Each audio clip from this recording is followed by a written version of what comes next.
Part 24, Driving Business.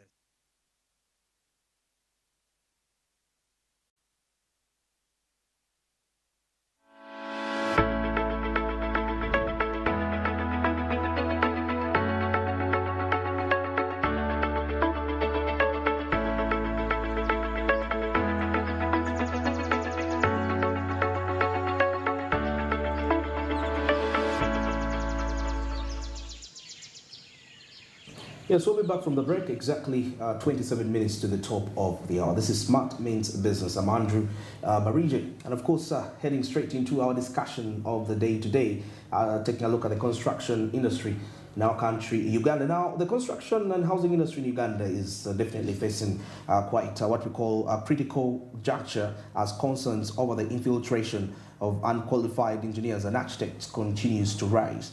Now, of course, we see that these issues, unfortunately, have led to disastrous consequences. That is including collapse of buildings, talking about non-compliancy with regulatory regulatory standards and compromised safety across the sector. Now, in light of these challenges, there has been a growing call for urgent intervention from government bodies, professional associations, and construction, and the construction at large.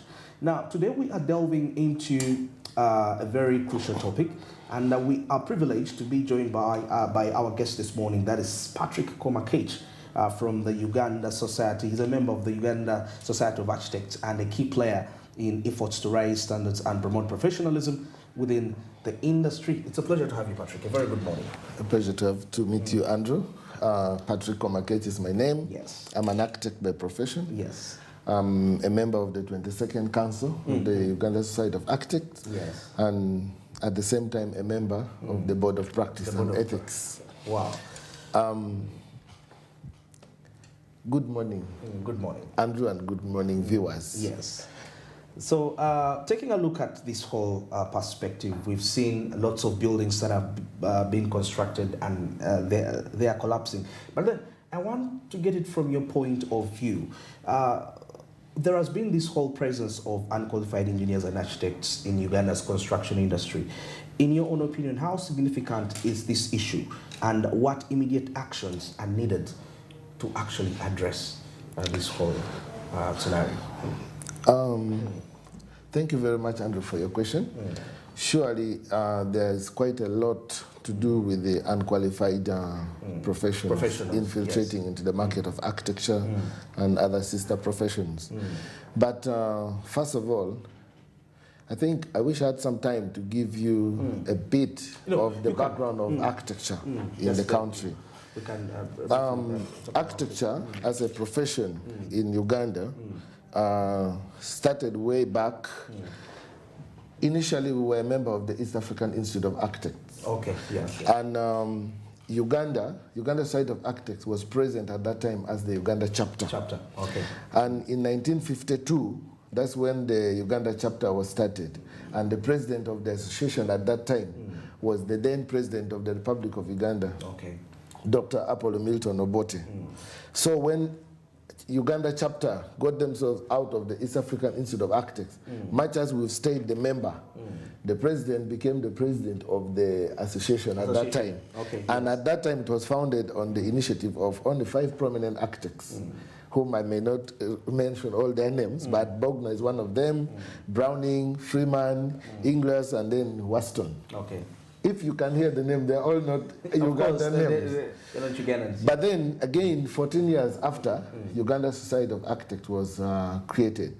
That was in 1966. In 1966, Uganda Society of Architects was formed, and that is where USA has evolved from to date. Yes. I'm not going to go far into the vision, the mission, because now you're going to be caught up by time. But then, going back into the issue of the practice of the unqualified rogue practitioners. Yes, practitioners who are masquerading as architects in their professions and all that. This comes from, one, the ignorance from within the society. And also, I would attribute that to the low numbers of the professionals. We have low. We are few in number. The architects are few in number. But then the people who are supposed to subordinate with architects they actually insubordinate and then masquerade as the architects, the profession. Okay, yes. Yeah. And these are the people who are sent to school to study diploma in architecture, certificate. Wait, so you're mentioning the wrong practitioners? The wrong practitioners, The wrong. yes. So they do certificates? They do certificate. Okay. Some of them actually learn just software. Okay. With a half-baked training, probably diploma, certificate. Even you find an engineer who knows software is masquerading as an architect. Okay. But a professional architect is completely a different person. Now the public have no ability to differentiate between who the professional architect is and who the masquerader who calls himself architect. Yes. In fact, they don't call themselves architect. Actually, in the public, when you interact with a developer, he will even tell you, let me call my architecture. Exactly. Architecture, and yet architecture and architects are different. Okay. Architecture is the profession, the practice. And then the person is the architect. The person who is trained to practice architecture. Okay. So the public do not have that knowledge, and these other people take advantage of that, and they write on that ground of ignorance. Yes. And that is where our challenges are coming in from. Okay, I see. Now, we've witnessed several cases of buildings which are collapsing, particularly in Kampala, and often linked to poor kind of construction quality and non-compliancy with the building codes. Now, could you elaborate on the key factors contributing to these failures, and how can we improve compliancy and regulations? Because I feel like they're also part of the key aspects that are going to be hinted on to the symposium. Very right. Symposium, yeah. Very true. Yeah. Thank you very much for that question. There are so many factors that lead to building collapse, and some of them start right from the source of the material. The source of the material manufacturing point. Yeah. You may actually go to the market thinking you're buying, when actually they've been compromised right from the factory. Yes. But key to major issues that lead to building collapse. Yes. One, clients don't know the extent of the service of the profession they hire. The extent of the services that we offer. Yes. Most of them assume that when you get your first preliminary documents, which you're supposed to take to the local council for approval to get your permission that you can go ahead and develop, they are now done and they can do away with the profession. Okay. So they go ahead, mobilize their builders, who are most of the time unqualified, put them in the project, and they start going on. Then when they are bruised by the law enforcers, they come and get anyone to sign their job cards, but they actually don't put them in the actual work. Yes. So at the end of the day, you find that building collapse due to one, partial involvement of professionals in the construction process. Partial involvement. Partial involvement. Okay. Yes. Then compromising the building specifications as well, as a need to save cost. Yes.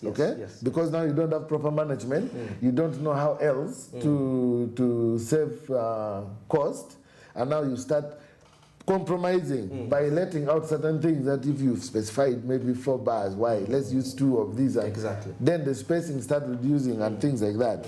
Then also, I would like to look at the issues to do with inadequate time allowed for construction. Time. The time factor, yes. When you're dealing with concrete structures, you really have a duration. But some people, because they have a bank loan and they have a duration that they have to start paying back the project, you find people working at night also. Day and night they're working. And working day and night wouldn't be a problem, but then you have to use the right type of materials that can support that.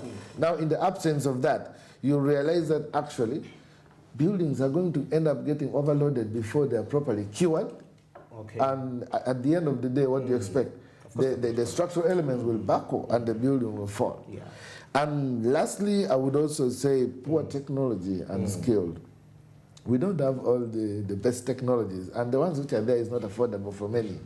For the technology for construction. So you find where you're supposed to get proper machines, you maybe have to pump the concrete, you have to make sure they're well vibrated and all that. You find people are up, 4 floors up, and they're busy ramming the slab. And of course the compaction will be poor, and that will lead to weak structures at the end of the day. Very interesting. Now, talking about the coming symposium, how is it? How uniquely is it packaged that it's going to be dealing with some of these issues?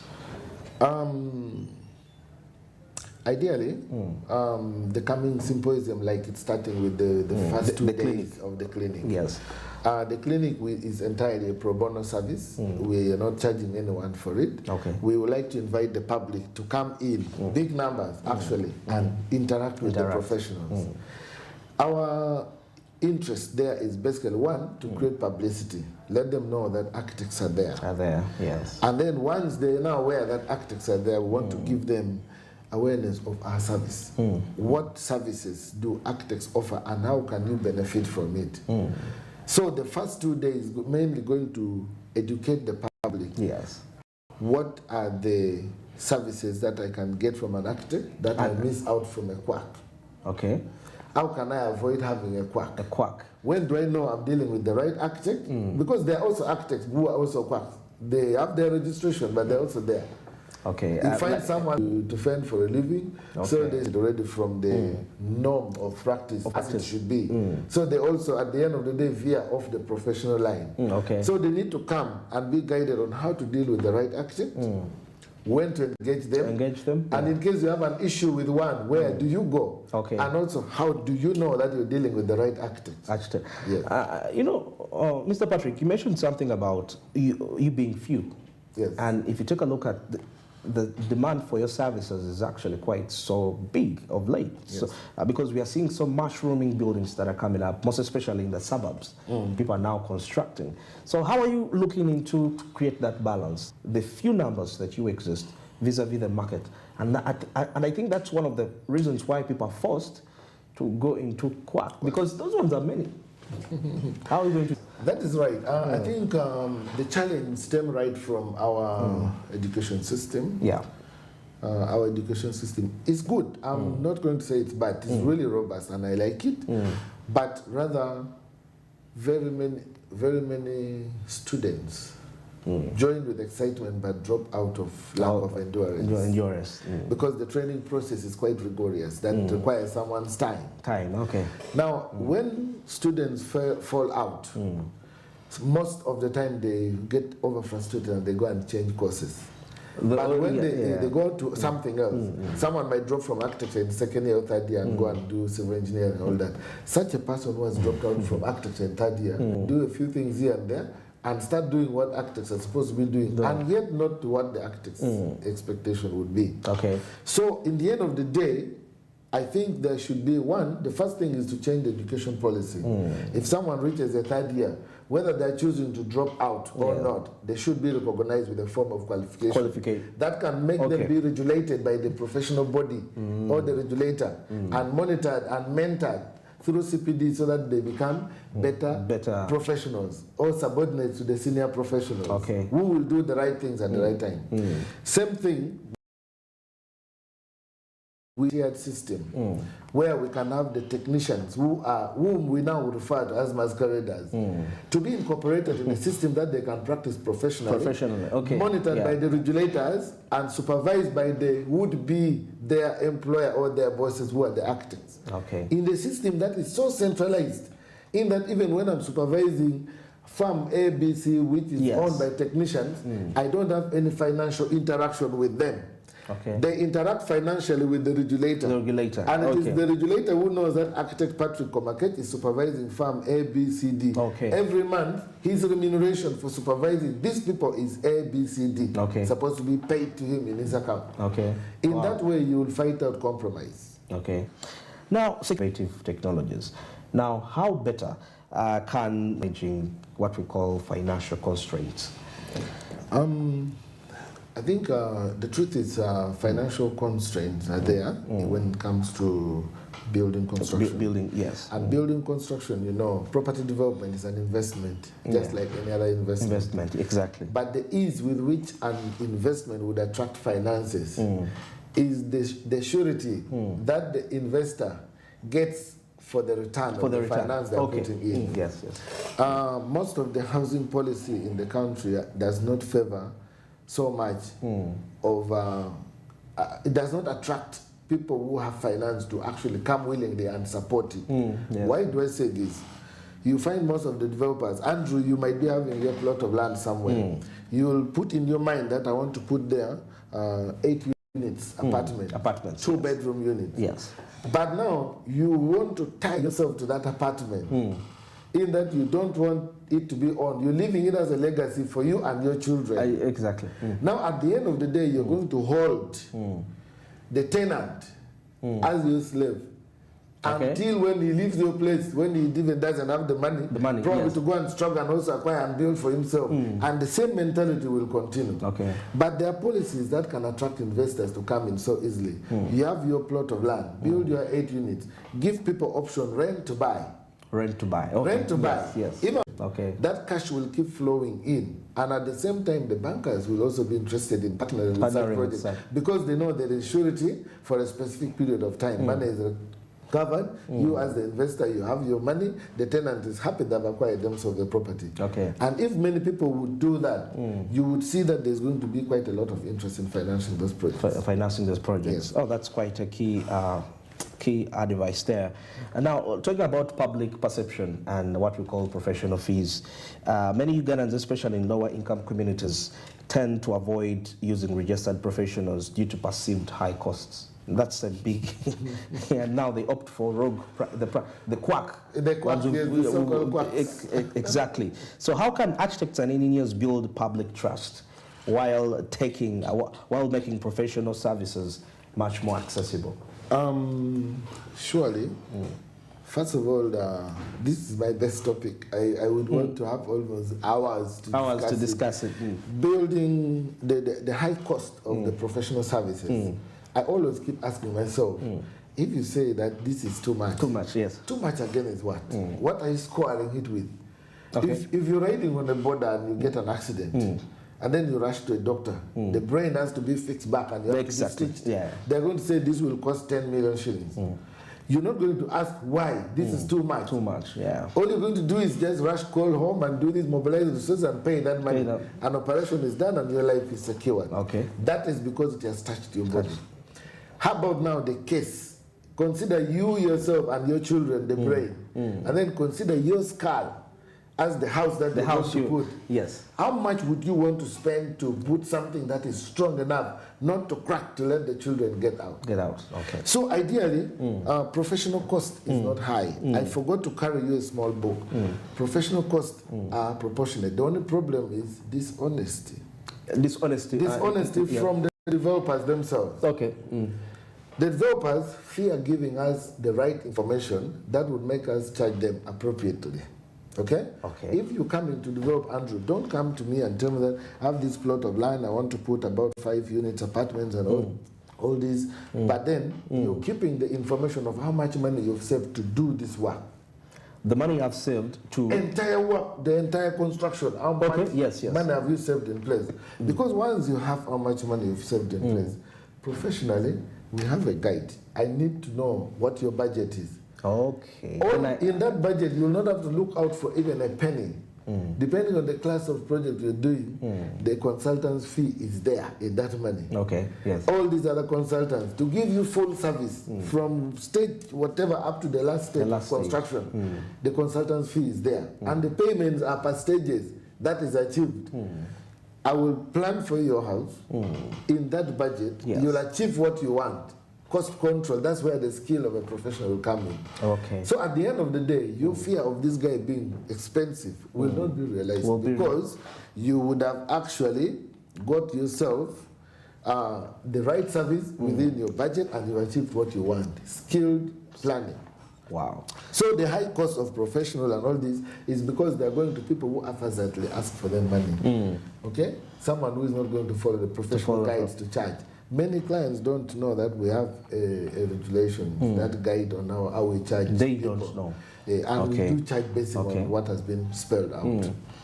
Now, of course, taking a look at the aspect of regulatory gaps and professional accountability, from your experience, what are the most critical regulatory gaps currently affecting the construction sector in Uganda, particularly in terms of certification and supervision of construction projects? Regulatory gaps, Andrew, when it comes to professional accountability. First of all, for us and as Uganda side of architects, and I'm sure all the professional bodies that are sister to construction. Yes. We all have a process, our members. The members, yes. And at the same time, we're all grappling with people who are not certified. And for us, through Board of Practice and Ethics, you have a process. Yes, okay. That, and the process that include pre-qualification, you must have attained certain qualifications, you do exams, you are assessed, and you are registered to become a practicing member of the association. Yes.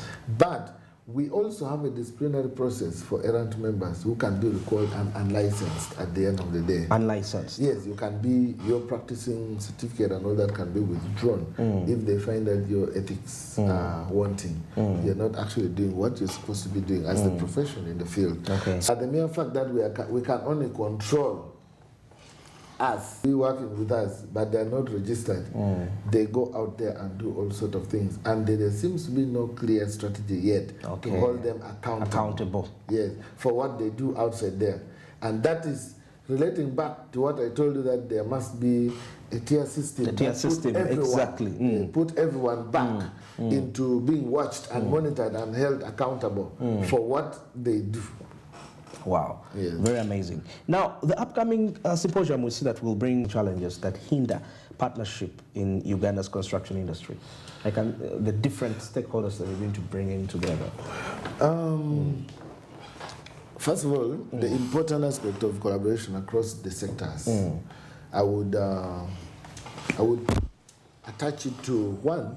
You know, when you collaborate, yes, you always promote efficiency. Efficiency, absolutely. Yes? And at the same time, when you also collaborate, you get more innovative because of different ideas and you avoid repetitions. Okay? At the same time, when you look at collaboration, most of the time we collaborate to do cost save 5 million shillings. I want to put a single room self-contained with all the comfort that I can have in it. Trust me, these two guys are going to they're going to make it possible for you. Now that is collaboration. Yeah. Now also among others, you know that collaboration also enhances qualities because two eyes are always better than one. Exactly. Where you skip, another person will see and see what is there to be done. Yeah. And also at the end of the day, capacity building. You give opportunity for mentorship in different fields and training people who will come and take after you. Over. So you build capacity at the end of the day. Your purchasing and acquisition power for technology and all that could not acquire, which was 2 million shillings. Exactly. So it becomes easier to work in a collaborative manner in the industry. Yes.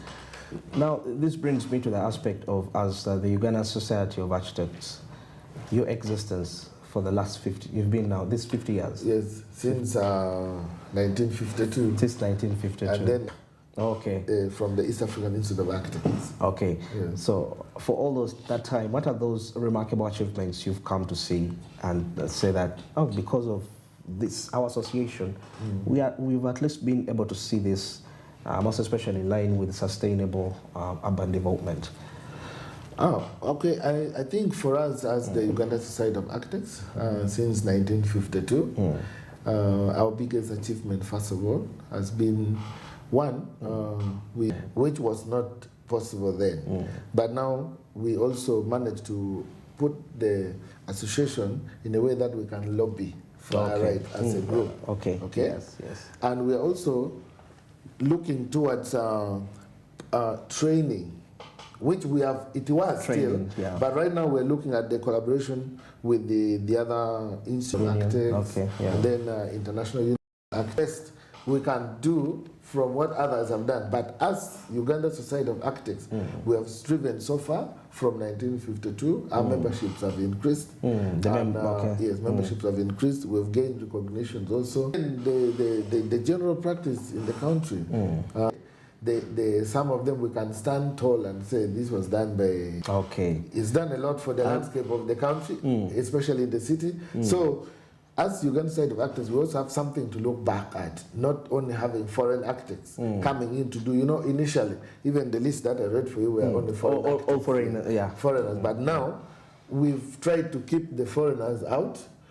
And now Ugandans are taking Ugandans charge. are doing, they're in charge of architectural practice, urban planning and urban design, together with the other sister professions. So we have quite a bigger impact now than then when we had even our association started by foreigners. By the foreigners. So the Ugandans taking charge, there seems to be much more impact. Yes, yes. Wow. Much more. Now, maybe I wanted to also ask to existence in terms of architecture existence, the authority, the construction review board.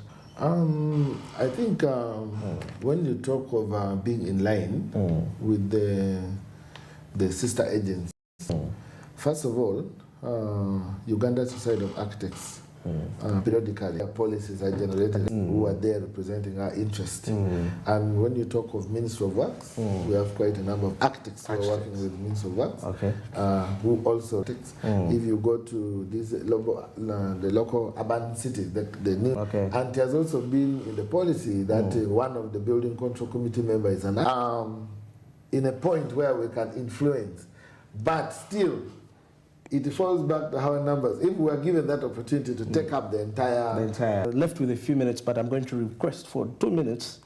Let's wind up this as we take a look at the vision for Uganda's the long-term vision for Uganda's construction sector as we wind up. Emphasize, I want to bring something in regards to the vision of the Uganda construction sector. The biggest vision, especially from us as architects, literally we need a sector that is going to need to stand, or another architect or another profession as a mean of competition. We're looking at a practice where you don't need, at a future where practice is so regulated in that it is actually punishable. It is actually punishable in form of corruption or something. I don't need to win a project because I've quoted law. I need to win a project because I have more experience or maybe I've demonstrated more ability. But if you're an architect and I'm an architect, our quotation are the same. Even if we put it, we did it differently, but it is the same. Yes. So we're looking for that future, which is still lacking now. Because right now, for this, we've been, of course, dissecting down the protecting you architects. Well, thanks for being part of today's edition of Smart Means Business. I've been Andrew Barije, and of course, we shall be meeting again tomorrow.